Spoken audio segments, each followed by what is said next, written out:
High, আপনারা কেমন আছেন? আশা করি খুব ভালো আছেন। আমি পিন্টু মণ্ডল। আপনাদেরকে আগে দেখিয়েছিলাম যে আমাদের এইখানে মডুলার কিচেনের কাজ চলছে টিনের সেটের মধ্যে।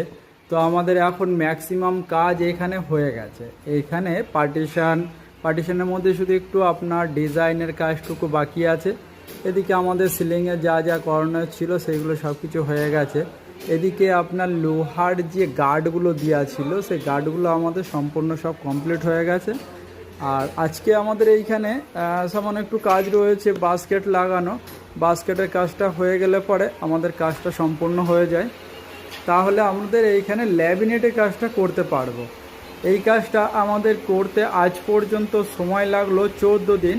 14 দিন ধরে আমরা এখানে কাজ করছি। তো ডেলি আপনাদেরকে ভিডিও দিতে পারিনি, কারণ কথা হচ্ছে কি যে আমি এক জায়গাতে তো থাকতে পারি না, ওর জন্য আপনার ডেলি ভিডিওটা দিতে পারিনি। তো এখানে ম্যাক্সিমাম সব কাজই হয়ে গেছে। তো এইবার এইখানে যে আমাদের কাজটুকু বাকি আছে, এখানে শুধু ল্যামিনেট বাকি আছে। এই ল্যামিনেটটা কোন কালার হচ্ছে, কোথায় কিভাবে কালার কম্বিনেশন করা হচ্ছে, সম্পূর্ণটাই আপনাদেরকে দেখাতে থাকবো। আর এইখানে আপনার হচ্ছে যে বোর্ডটাতে আমরা কাজ করছি, এই বোর্ডটা হচ্ছে প্লাস্টিক পিভিসি বোর্ড। দেখুন এইখানে যে ওয়ালটা করা আছে, ওয়ালটাও কিন্তু আপনার ওই সলিড পিভিসি বোর্ডের করা আছে। আর এইখানে দেখুন আমাদের সমস্ত কিছু একদম এভরিথিং, কোনো কিছু আমাদের এইখানে প্লাইয়ের কোনো গল্প নেই এবং ইটের কোনো দেওয়াল নেই। দেখতেই পাচ্ছেন পেছন দিকটাতে, আপনাদেরকে দেখাই, পেছনের দিকটায় আমাদের সবই টিনের সেট করা আছে।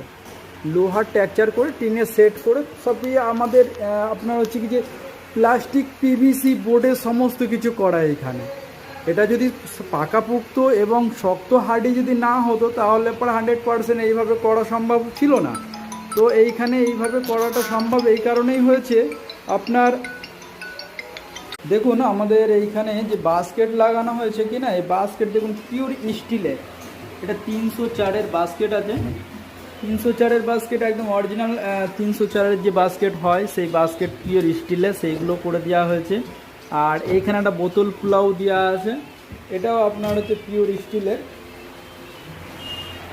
দেখে দাও, পিওর স্টিলের আছে। আর এইখানে দেখুন আমাদের এইভাবে পার্টগুলো করা হয়েছে। ওই সাইডে আপনার স্টোরেজ করা আছে, কর্নারে আপনার সিলিন্ডারের জায়গা করা হয়েছে, এইখানটাতে আপনাদের বেসিনের জায়গাটা করে দেওয়া আছে। আর এদিকে আপনার আরও দুটো বাস্কেট এইখানে আমাদের করা আছে। এইখানে আরও দুটো বাস্কেট করা আছে, নিচেতে থালি দেওয়া আছে আর ওপরটাতে আপনার প্লেন দেওয়া আছে। এইভাবে ডিভাইডেড করা আছে, আপনারা দেখতে পারেন।